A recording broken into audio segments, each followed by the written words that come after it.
Hi everyone, welcome to Wandering DMs. I'm Paul. And I'm Dan. On today's episode of Wandering DMs, we have the opportunity to speak to game designer Adriel Wilson of Ninth Level Games. And I think her most recent project is The Excellence, All Princess Role Playing, which Paul and I both looked at, and we've seen your recent live play for that. So we are really looking forward to speaking about Adriel today, about stories and games and preparation and how one story can lead into another. So thanks for joining us, Adriel. Thanks for having me. I'm so excited to talk to you guys today. Cool. Awesome. Cool. Awesome. So I feel like I need to start with the amusing anecdote of how Adriel and I met because it's personally embarrassing to me, so I like to tell it. Adriel and I met at Origins a couple years back, which, by the way, I've heard, I guess they're moving it to October this year, so I'm hoping they pull it off. It's the one and only time I made it. Yeah. It's the only time I've actually made it to Origins, and I'd love to go back, so... Anyway, you were there, Adriel, and I think you were running some demos of a game that I played in, and then you told me about a Kobolds Ate My Baby game, and so I came to that, and then cut to, I don't know, maybe just a month or two later, and you started a new job at Disruptor Beam where I was working, and I probably spent a good week staring at you across the office going, how do I know her? What? I'm sure we've met, and I couldn't place it, forever, and it was too embarrassed to say anything. And then finally, someday it clicked. I went, oh, you were at Origins! Yeah, it was the same for me. Like, you looked super familiar, but again, like, I couldn't place you because I meet so many people at conventions, and their faces just, like, lock into my brain, but oftentimes the surrounding information doesn't. So I'll be like, I know that person, but who could know from where? Yeah. It's interesting, right? Meeting folks at conventions, it's a weird kind of tenuous, like, you're best friends for a day, and then... maybe I'll never see that person again. Right. Or maybe you'll work with them for a couple of years. Yeah. And it's hard when you run into someone in a totally different context. Like if you'd met at another convention, that probably would have been really easy. Yeah. But in a totally different part of your life, that gets harder. Yeah. So how long did you guys work together at Disruptor Beam? How long were you there? A year or two? Yeah, like, that sounds I think about a couple right. of years. Yeah. And obviously, you're both at different jobs now, just to be clear. But Yeah. Cool. Yeah. So we were kind of hoping to talk about storytelling and how that works into role playing games. And some of us, honestly, resist calling our role playing games stories, and some people work more to work that into the games. So maybe like an overall philosophy. Where are you with that these days, Adriel?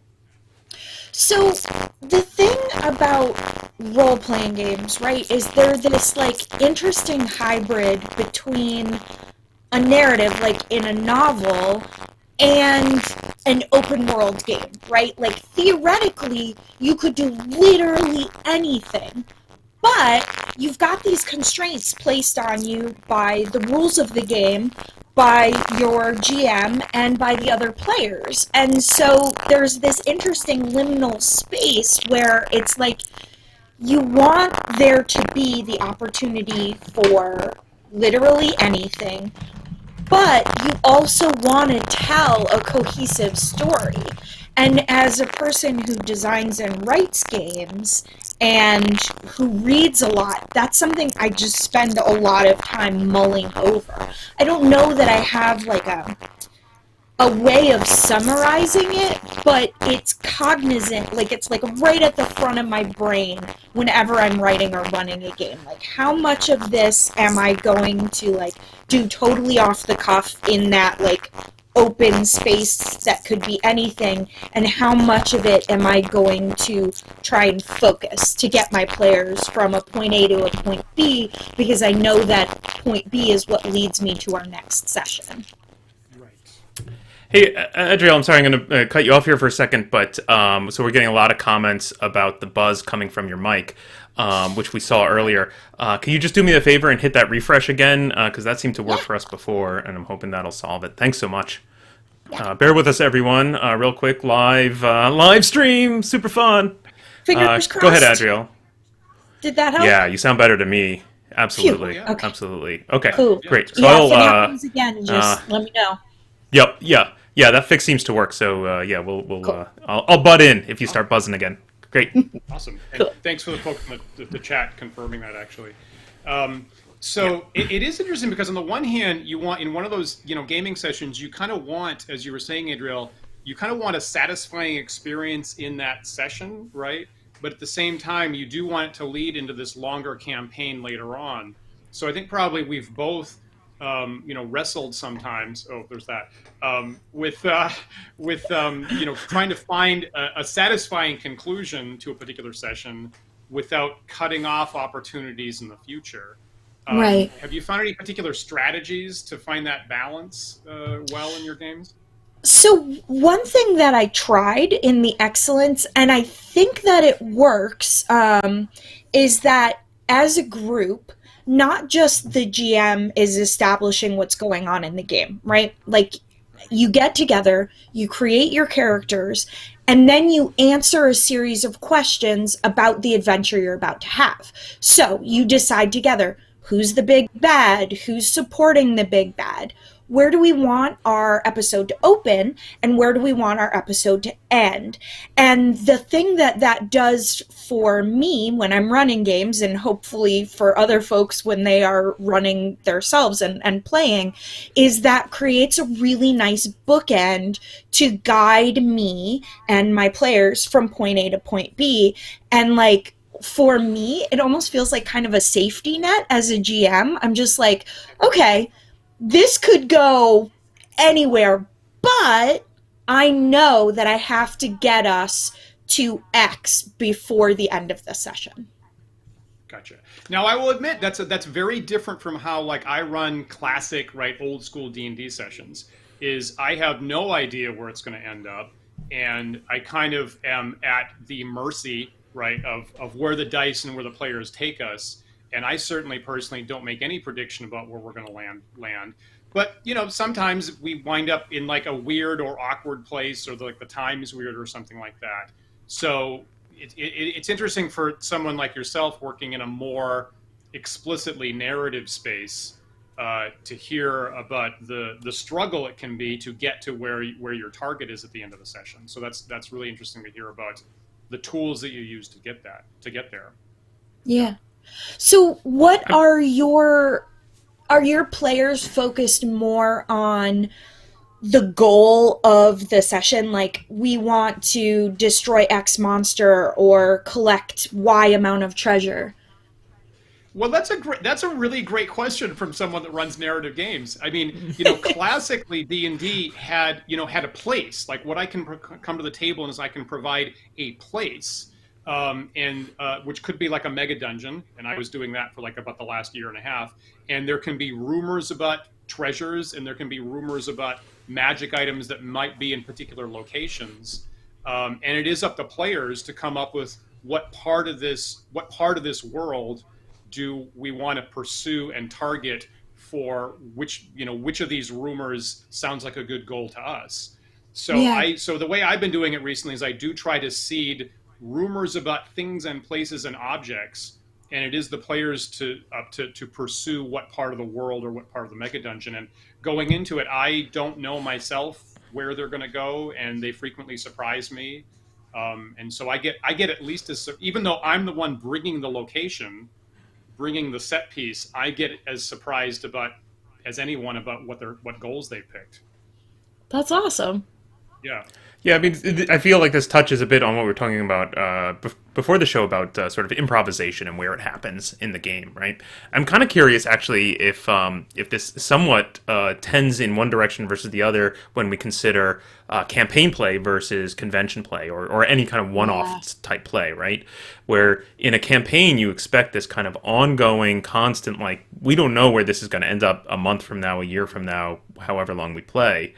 Whereas in a convention game or any one-shot game you're going to play, like, you expect a certain arc, right? And you may never see these people again, or the same specific group again. So you're looking for, how do we get that climax in? How do we get a resolution in at the end that feels satisfying, so we can all walk away and say, as a whole, the game was cohesive and fun. Yeah. Yeah, it's true. It's true. You know, so right before the show, we were talking, comics a little bit, and so I am an old, Marvel superhero fan myself, and Adriel, you were saying you read more indie stuff these days, and so I guess before I go on about that, just tell us again for the viewers, like what kind of comics you read commonly nowadays. So, I was reading, or am still reading, Sophie Campbell's run of Teenage Mutant Ninja Turtles, because Oh, I've cool. liked TMNT since I was a kid. But I tend to more read indie comics, so a lot of graphic novels from Oni Press. I love the Tea Dragons Society set of novels. There are two of them. Yeah, mostly like comics that have something to do with magic or mystical creatures or witches, stuff like that. That's sort of my comic Cool. focus. Cool, cool. It's funny because in January we had Joe Manganiello and Steve Wilson. Is that right? Sorry, Steve, Paul, Joe's. Steve Is that right? McCauley. Steve Cool. McCauley, and they both said that Teenage Mutant Ninja Turtles were also like really huge for them to getting into fantasy and getting in role playing. So we seem to have an ongoing theme about Teenage Mutant Ninja Turtles, and maybe we should do a show just about Well, that. Teenage Mutant Ninja Turtles and Other Strangeness was my first role playing game. Like, when Okay. I was in first grade, I remember like watching my uncles and my grandfather play D&D, and obviously I couldn't play with them because I was a 5-year-old child, but like that had a huge like impact on me. And when I was old enough to like be reading comics and for my dad to get me stuff I was interested in, I wanted that role playing game, and I spent hours just like reading the main book over and over again, not even really playing but just engaging with it as a tool to tell my own stories, if that makes sense. Absolutely, absolutely, and I think many of us have the experience of like getting or collecting books, and at least for certain phases of our life, taking more time reading it than actually playing. And certainly, when I was 13 years old, I had Gary Gygax's Dungeon Master's Guide, and I carried it everywhere. I carried it everywhere Nice. to school and to classes and to restaurants and in the car, and I was just reading it over and over and over again, even when I wasn't running games. So I think we've all had that kind of experience, and at some point in our life, we have an opportunity to share that with other people, which is super nice, and then that blossoms forth. Yeah. Yeah, So that's kind of. maybe, sorry, go on, Adriel. No, go ahead. Oh, I was going to switch tracks on us. So if you have a follow up, I don't want to cut you off. Yeah, it just like I think that as a game designer, like I think that I couldn't do. I mean, I can do many things creatively because I like making stuff, but like this is where my brain is at because I spent so much time in that headspace as a kid that it's like when I want to introduce a world or tell a story, I want to give people the structure and I want them to create their own narrative out of what I've given them. That's great. That's great. So before we go on to another track, let me just talk a little bit about comics. So as a Marvel guy, like a little while ago, right? It's the comics episode, is what it is. Yeah. Is I got the right. So and my favorite comic book characters is Marvel's Thor, honestly. And so now that they finally had a good movie, finally with the last Thor movie, I'm like really excited about that. And so I got the collections of the original Jack Kirby, Stan Lee, Thor issues when they started out. It was originally called Journey into Mystery. And it's interesting because when they first started out, they were all self-contained episodes, right? Yeah. Every issue was a complete start, finish. That was the end. You probably saw that one villain one single time, and you assumed you'd never see them again. And you can see as time goes on, there's this moment when they discovered the idea of multi-issue story arcs. And it actually had, the specific moment is in 1963, they have their first, it's actually from issue 99 to issue 100, they have their first, this story is going to be continued for the first time, right? And it's kind of interesting how they discover that and they wrestle with these same issues of like, what's the balance between single session stories versus multi-session stories. And obviously nowadays, the whole comic book industry is set up assuming you're going to collect your stories into graphic novels. of Yeah. maybe like about 6 issues, and the whole marketing is always here's the start of a new arc and here's the end of a new arc. So it's really interesting to see that someone had to discover that at some point, and you can actually kind of pinpoint the exact moment when they thought about that. Mm-hmm. Do you take any ideas about those story structures from comic books and use them in your games, or has it been like all totally separate theories? It's less comic books and more genre television. Okay. But it's sort of the same beast, right? Like, you know that you have a season of a show, and presumably you know going into the production of that show, this is how many episodes we have. We want to like leave it open for if we get renewed, i.e. if we're going to play another campaign of this game. But we do want to tell a cohesive narrative from the beginning to the end. However, we can't only focus on that narrative because it won't keep people coming back. You need to seed smaller B plots, so to speak, to keep that interest and that excitement going week over week. And so that is more of an influence on the games that I'm writing. So, like with the Excellence, that influence is straight up out of 90s cartoons and, you know, the reboots of She-Ra and like Steven Universe and Adventure Time, like new cartoons that are happening now that are sort of changing what can be said with cartoons. So that was the focus of the Excellence. But Mazes, which my design and business partner, Chris O'Neill, has designed and written, focuses, I think, more towards that comic book side. It's not a comic book narrative. It's very much a pulp fiction narrative. Like pulp fiction as in small pulp fantasy novellas, not pulp fiction as in, you know, movies about drugs and stuff. Because, like, his influence, like, his primary, like, thing that he was looking at was how the Conan stories, similar to the Thor stories, were each individual stories in each book. And the time and the order in which you read them really didn't matter because the hero isn't going through an internal hero's journey where he becomes a better person.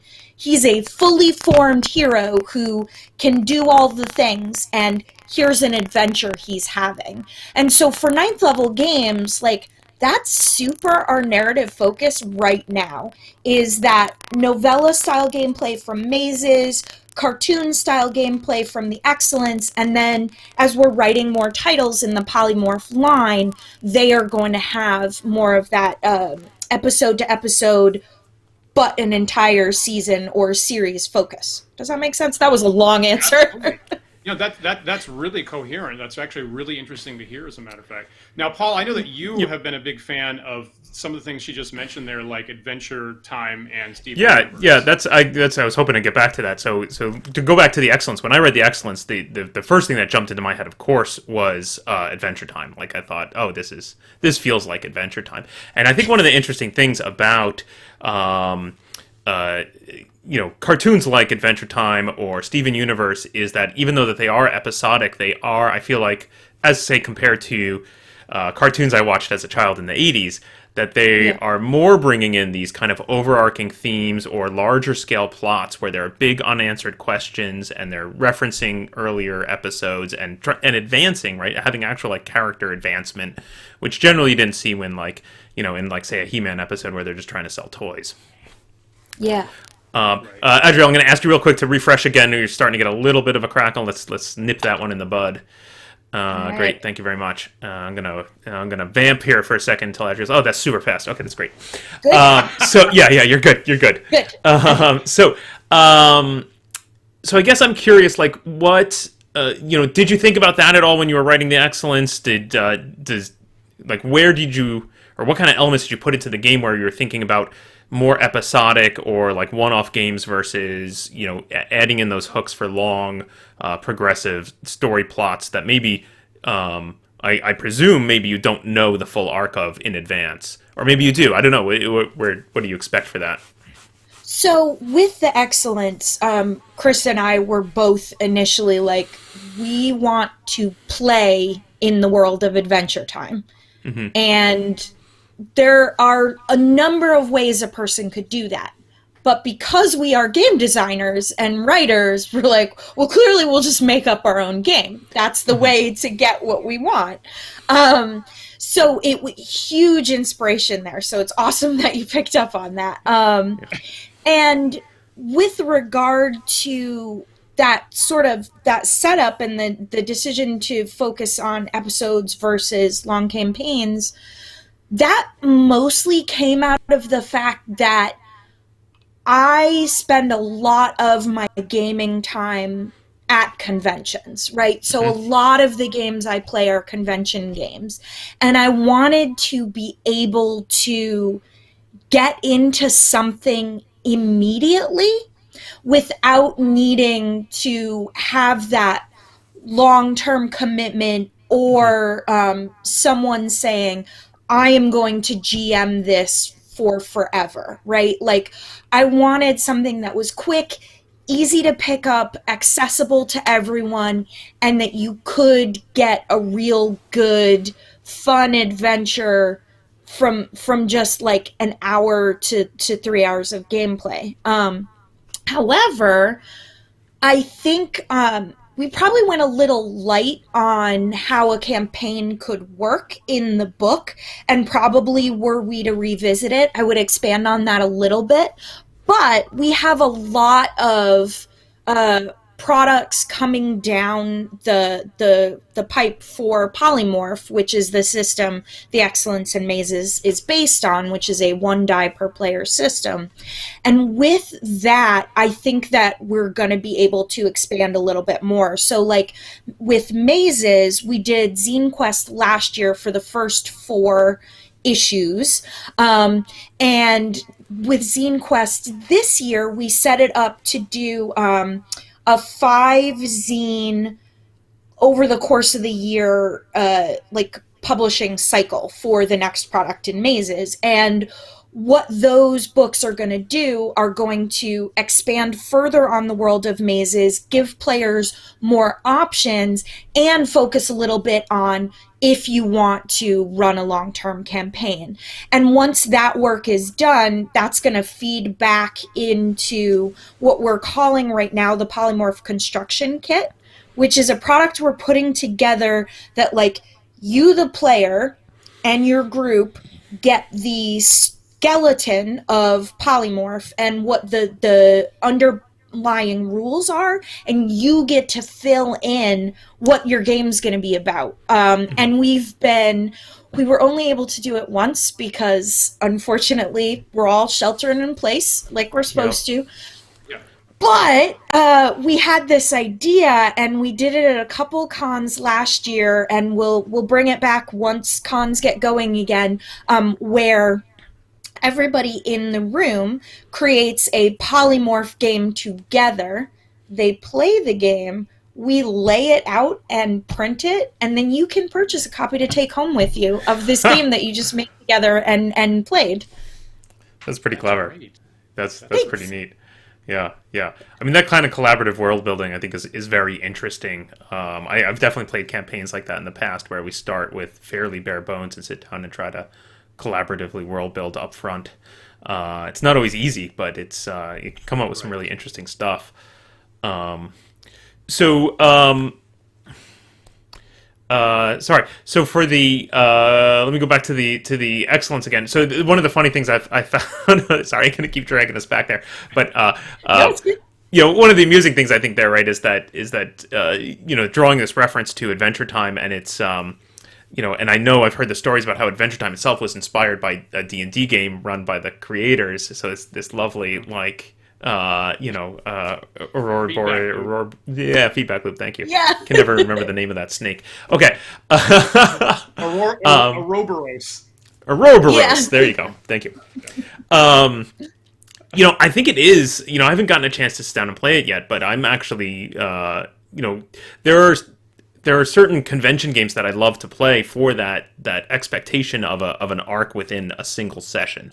I tend to play a lot of Fiasco. That's the last one I played at. We did an online convention a week ago, and I think that similar to the Excellence, it has this very strong touch point into like known genres or known specific fiction. Fiasco specifically mentions the movie Fargo in it, where if everyone at the table can recognize the reference, like immediately you get theme and you get character ideas and whatnot. And then a lot of stuff in Fiasco is then play sets of like, no, but now we're also going to jam in this other reference, this well-known trope that we're all going to broil ourselves in. But then it forces a specific arc, right? There's an act 1, there's a twist, there's an act 2, there's a resolution mechanic, and also I think like what you were saying before, in the very beginning of the game, it's set up to say, hey, this is a game about people who make terrible choices and fail miserably. So we all expect, right? Like even if we don't know the exact arc of what's going to happen in the game, our expectation is set up front that by the end it's going to unravel in a hilarious and terrible way. Do you have something similar in the Excellence? Is that part of that intro cycle that you do with players when you're sort of making characters, where you're establishing here's our expectation of the overarching plot, I suppose? Yeah, absolutely. For me, and I hope I included this and made it clear in the book, the Excellence is about having adventures with your friends, and nothing truly terrible is going to happen. It's more about how do we solve our problems together as a group, and maybe can we focus on different ways of resolving our main conflict that don't necessarily resort to violence immediately. Like a lot of RPGs are about combat, right? Because you need to have a conflict in order to like work through something or tell a story or just move something forward. But with the Excellence, I want those conflicts to be about emotions and about being a better person. Because, like, there are a lot of games that you can play if you want to do that combat conflict stuff. And that's awesome. And I want to play some of those games too.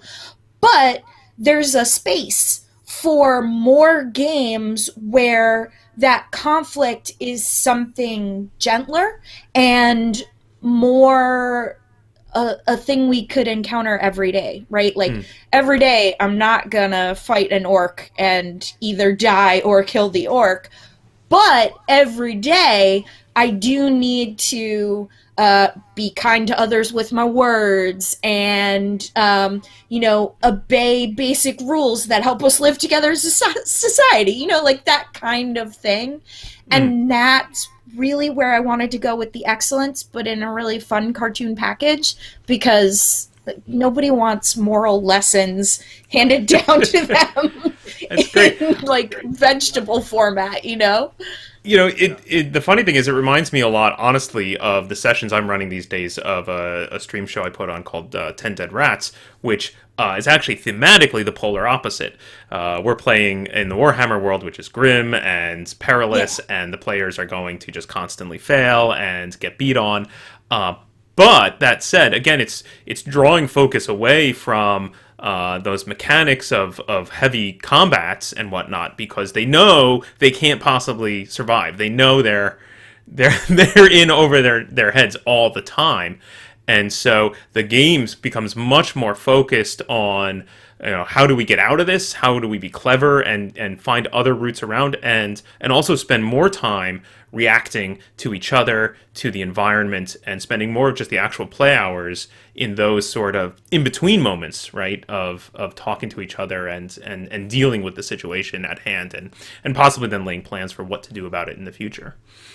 Yeah, and nice. I got it. So Eddie, when this comes up, and I apologize if I'm repeating myself on the show, but so obviously, D&D itself, pivots out of the wargaming tradition, and the original D&D box, they didn't even have the word role playing at the time. The original D&D box actually says rules for fantasy wargame campaigns is what it says.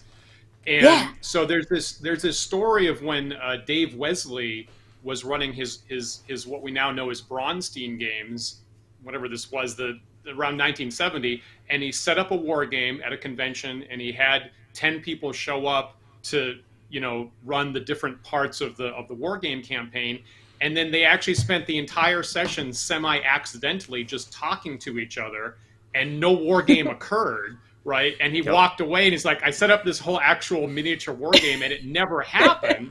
And he said, "I thought that was the biggest failure in gaming of my life." And then people couldn't stop talking about how interesting it was after the fact. And the writer John Peterson has this phrase that I just love to death. He says, "Now we have been failing at wargaming for a long time." Right? And it's obviously tongue in cheek, right? And so we've discovered something that's really better in some ways. But I really love the phrasing of the whole role-playing industry as failing at wargaming for a long time. That's great. It's nice that we've discovered it's discovered something even richer than what it started out at, obviously. Yeah. I mean, I feel like that's what made D&D so special, right? Is the adding in that element of anything can happen, and it's a bigger, more open world, and it's not just swinging your sword at orcs. Which we already had. We had that in war games. Not to say I don't want to swing my sword at orcs. I love doing that. Don't want 100% of my game to have that, but maybe somewhere around the 20 to 50% mark is about right for me. Yep. Agreed. So one thing that when I started verbing games, like working in the game industry and designing and stuff like that I came to this conclusion that all games have two underlying pieces. There's your mechanics and your genre, or the skin on top of the game. And I discovered that for me personally, I am a theme narrative down person, right? I'll play any mechanics if I like your theme. But I think that there are many gamers out there who go from mechanics outwards, right? They want a specific type of experience, and the icing on the cake of that experience is if it is a theme that they also enjoy, but they're primarily there for the action of it, right? For the miniatures game, aspect of measuring and figuring out area of effect and stuff like that. And in some role-playing games are on the more mechanics-heavy side, and some are on the more narrative-heavy side. And I tend to write on the narrative-heavy side because I want to engage on the narrative-heavy side, even though I love heavy mechanic stuff. For a long time, I played War Machine and Hordes because, it got me what I wanted out of a miniatures game without being quite as heavy as Warhammer. And I think that we, all three of us here, kind of somewhat lighter mechanics than some systems, to get out of the way when we do want to write content or narratives or places or people or things. And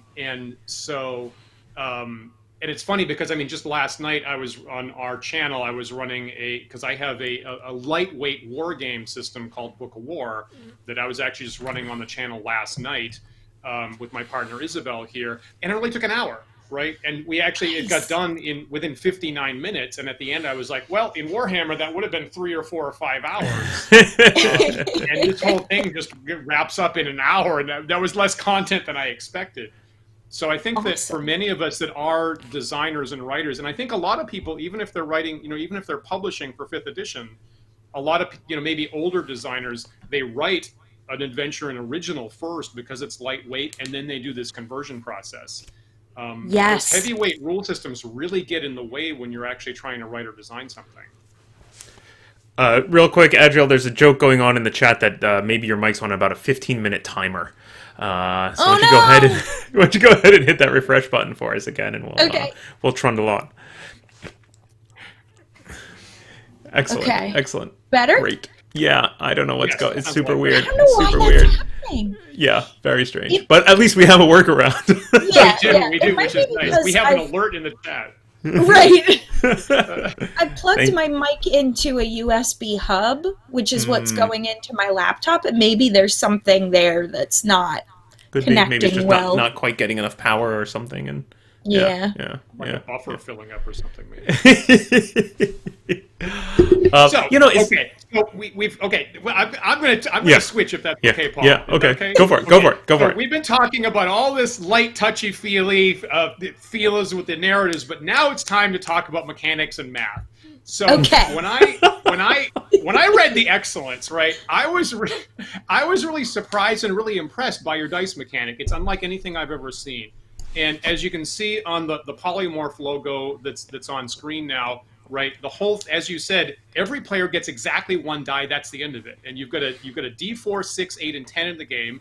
And I'll forgive the use of the D10 non-platonic die. That's fine. I accept that, right? But it's really interesting that different skills have different success ranges, right? So that some dice are actually advantageous for some skills and they're disadvantageous for others. So maybe you, Adriel, could talk more about the specifics of how that mechanic works, because I thought that was like really interesting.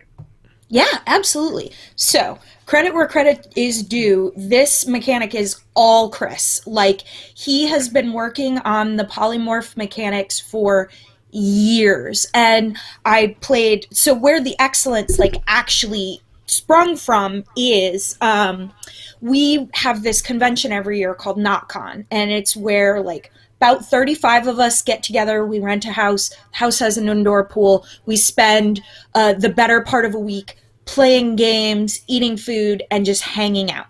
So at NotCon years ago, Chris brought a proto version of Polymorph specifically set up so we could play an Adventure Time game.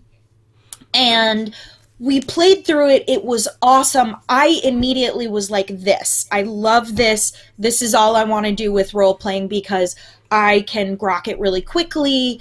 I have played a lot of role-playing games, but I tend to, like, if it's too much work, I'm not going to do it. So here, it was like, oh my gosh, there's no work at all, and we get this super cool adventure.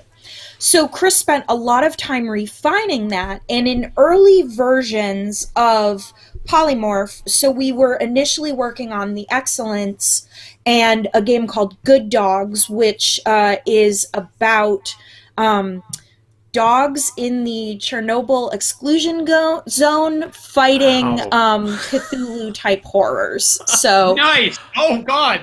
I want to play that. Holy crap. Right yes, I promise you will get that game. We're working on it this year. Oh, man. So, like, in that game and in the Excellence, we had initially tried it with 5 dice. So it was D4 through 10 plus the 12.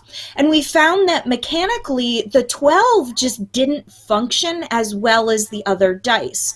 So we cut it out and we started playtesting with just the 4. And once we got to just the 4, it felt better all the time. Now, because some dice are more mechanically better at certain things. Paul, could you put up the character sheet for the Excellence? Yeah, absolutely. Yeah. Thank you. So if you'll notice that books and shoes are like, they're almost the only rolls that a D4 can make, right? Like, they can make a sword roll, but they're pretty unlikely to. And that's why we did the thing with the crown as the top number on your die and the beast as the bottom number. So in the Excellence, and we change this mechanic depending on the game and how perilous it needs to be, but in the Excellence, when you roll your crown, always a success because it's the top number on your die. And so you get to narrate through that success. And then with a 1, because we needed to give players more options for success, the 1 is your beast friend. And if you can narrative your way through your beast friend helping you in a certain situation, that also gives your roll a success. So in Excellence, the system is light but also very forgiving. in mazes, and the game that I'm working on right now, Savage Sisters, which is a companion to mazes, it's basically like barbarian women in tribes trying to save like the world as it is related to them. There are mechanics that when you fail a roll, it adds to your despair total. And your despair total can push your rolls to be advantaged or disadvantaged. And your wealth total in Savage Sisters gives you advantage. And what advantage and disadvantage do is, one, give the GM the power to sort of like push things in a failing or succeeding direction, but they also give the player a lot of room to decide what they want to have happen and hopefully work through that narrative with each other. Does that make sense? Great. Yeah, absolutely. Absolutely. And maybe just go back to the character sheet. Go back to the excellence character sheet. So just to be clear, maybe for our viewers, right? So there's one player at the table who's picked a D4 for their die, and if they're going after the, as you can see, as the books or shoes skills, they've got a 50% chance to succeed at that by rolling a D4. Right. And then there's another player who's picked a D10 die, and the chance of them rolling one of those things is only like 2 in 10, like only 20%. But on the other hand, the chance of them rolling one of those crown or heart targets is fully 50%. Which the player with the D4 almost can't do at all. So I thought, so it has the flavor. I'm not surprised that you say this has been refined over years, because it's so solid that this has the flavor of something that someone did not just make up one day and just throw out in a PDF. It's clearly like really been refined. It seems super solid. I've never seen anything like that. And for me, I mean, the best games are always when you can, marry those two sides of have mechanics and genre working together at the same level, and I think you guys are doing a really amazing job about that. And I really want to play the Dogs Fighting Cthulhu, and I think I want to play the unleashed women prisoners in the post-apocalyptic world too. Those are great ideas for games. Thank you. Yeah. I really like that you're adapting this great mechanic to other genres, but then also incorporating specific, tuning it to that genre. This was sort of honestly, this is sort of the problem I had with Savage Worlds was it's a great system, and I was an old Deadlands player. I love Deadlands. They simplified it a bunch in Savage Worlds and then tried to make it uber generic, and I think it lost some of its charm because Deadlands had all these nice things that like. All these mechanics where I really felt like I was in an old spaghetti western. Right. Yeah. And when you start trying to like genericize it too much, I don't know, it gets a little bland. Detail to that. Like maybe some of our viewers aren't aware of the original Deadlands mechanic. Yeah, so the original Deadlands game, it had playing cards, right? So it's set in Old West sort of spaghetti western setting, but then also has supernatural elements. Your spellcaster types are basically card sharks, and so they're drawing cards to play, and they're trying to make poker hands to succeed at their spells. Likewise, chips are used. Poker chips are used a lot, both as like health markers, and I can't remember, they're used in other ways. But it had all these little physical props that are actually part of the mechanics, but evoked the setting, which I really loved. Now, they happen because you have cards. Now, we had got cards at the table, then they also use the cards for initiative. So you'd get dealt a card for your initiative, and you would use that as your initiative tracker. Savage Worlds retains that. So Savage Worlds is a generic system. And I don't mean to knock Savage Worlds. It's a great system. I still use it for a bunch of stuff. But they tried to be really... uber. Oh, you can run sci-fi, you can run horror, you can run pulp, whatever. And the funny thing is, what I found is I stopped using the cards for initiative in some of those other settings because it doesn't provoke the genre, and it's just a little clunky. And I don't mind it being clunky when I'm like, ooh, but it makes me feel like I'm a card shark in the Old West. But when it's clunky and doesn't fit the genre, then I'm like, why am I doing this? Totally. Yeah, I think like you can't put every theme onto every mechanic. You have to think about the strengths and weaknesses of those mechanics and try and pair those two things together. And I think the most successful games out there do that, right? They're cognizant of those strengths and weaknesses of their mechanics, and they use that to support their theme, and they use the theme to support the mechanics. And I think that's super, super important when you're making a game. Yeah, totally agree. Super well put. I agree. I mean, I think it's really interesting to, like, I bet that a lot of designers are naively looking out for, like, well, I just don't want no weaknesses. How about I have no weaknesses and all only strengths? Like, that's just not possible, right? But way better if your weaknesses, like I said, in like in the Deadlands setting, where a weakness of, like, maybe a slightly clunky initiative system is also evocative of the genre. You're turning your weakness into a strength a little bit, and I think that's incredibly clever. Yeah, agreed. I mean, for me in D&D, my canonical example is I like the fact that the players playing wizards have to take a big physical book and leaf through a bunch of pages for a bunch of cryptic spell descriptions, right? And only, probably only the wizard players are at the table with a book leafing through it trying to find the right spell. And for me, I'm very happy about the wizards being complicated and forcing you to do more reading is something I'm very happy about. I don't know how accidental that was, but I've always really actually kind of enjoyed that about D&D. And I agree that you ought to be willing to modify those mechanics. The systems that have tried to be fully generic and fully universal and mandate the exact same mechanics haven't tended to stand the test of time so much. Not a whole lot of people stick with those systems forever. So I agree. They need to be working together. The analogy I always use is you end up with a sofa bed mechanic, right? It is neither a good sofa nor a good bed. Technically, it does. Yes. As a person who just moved and needs to get a new living room couch, that is especially relevant. Do we get a couch? Do we get a sofa bed? Yeah. Well, before we run out of time, I'm going to switch tracks on us one more time because I want to talk about Monster Mix. Now, this is a solo project you did, Adriel, recently. Did a Kickstarter for it. I'm eagerly awaiting my copy. Tell us, I guess, give our viewers a little bit of an overview of what is this and why'd you make it? And I like... Oh, and wait, I'm going to cut you off and ask you to refresh before you start. Okay. Great. Okay, better? Yes. Excellent. Great. Thank you very much. Okay. So, I love listening to music. I love making playlists. And on Facebook, I started a group with my friends. And this stemmed out of years ago when I would make mix CDs for my friends. I started a club called the Chapter House. And in the Chapter House, you pick a theme, you make a mix, and you create the art for that CD cover, whatever, and send it to all your friends, right?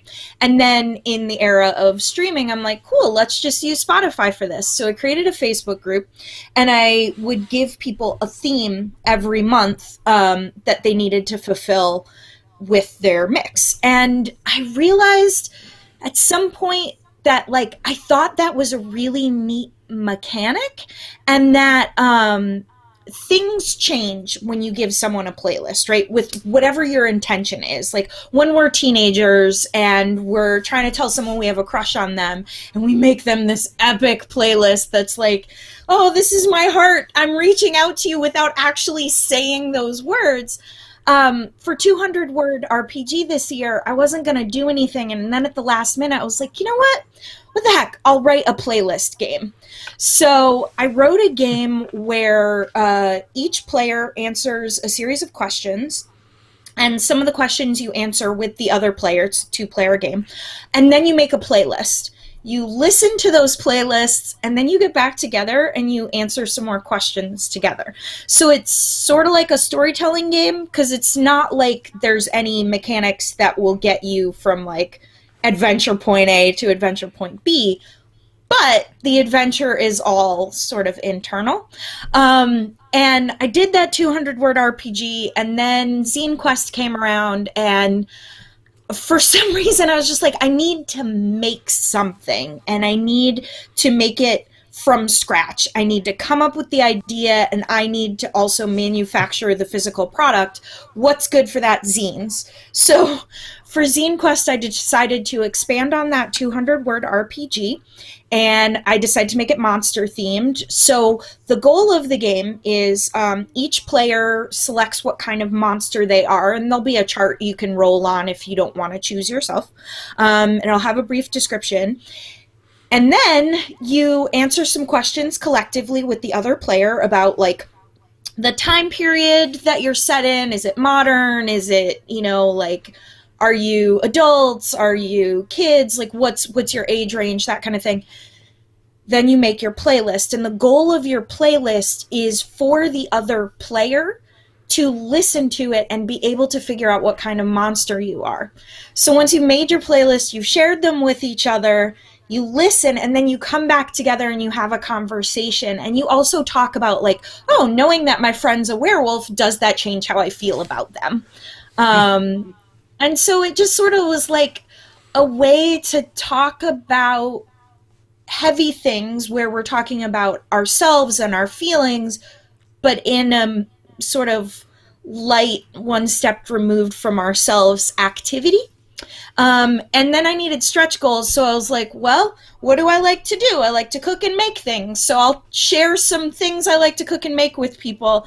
So I included a recipe for oat cakes, a recipe for blood cake, and a instructions for making a sharp knife out of a butter knife, which, to fit the monster theme, I'm going to throw a little, like, witchy stuff in there, like how to turn this into an athame.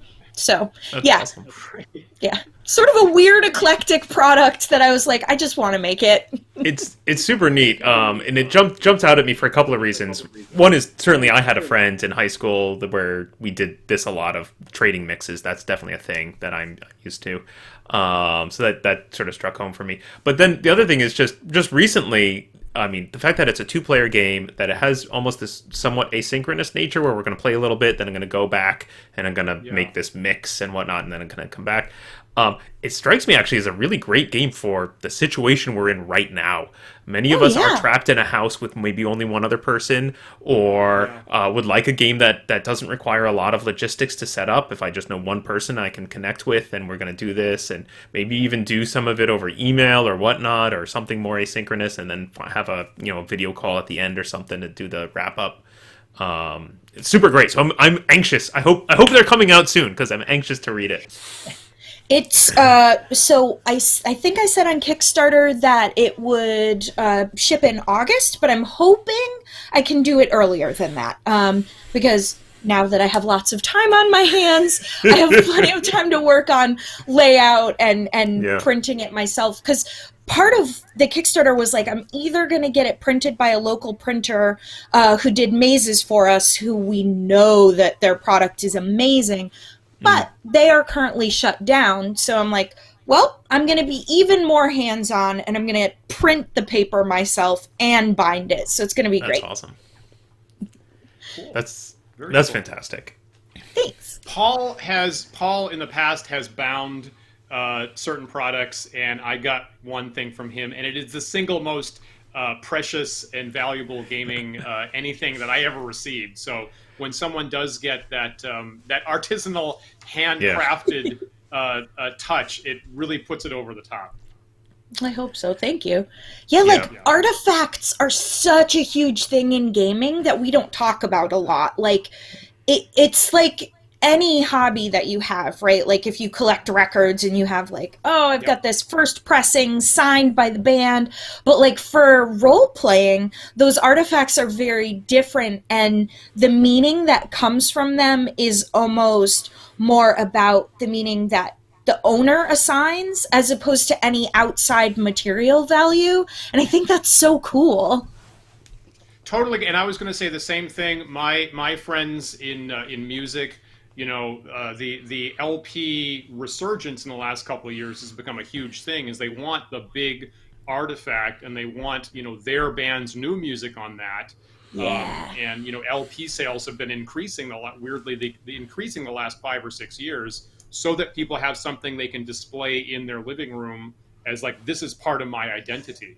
Mm-hmm. And I don't want like lots and lots and lots of stuff in my life, but a couple well-selected, chosen things that I can, carry for a long time is important.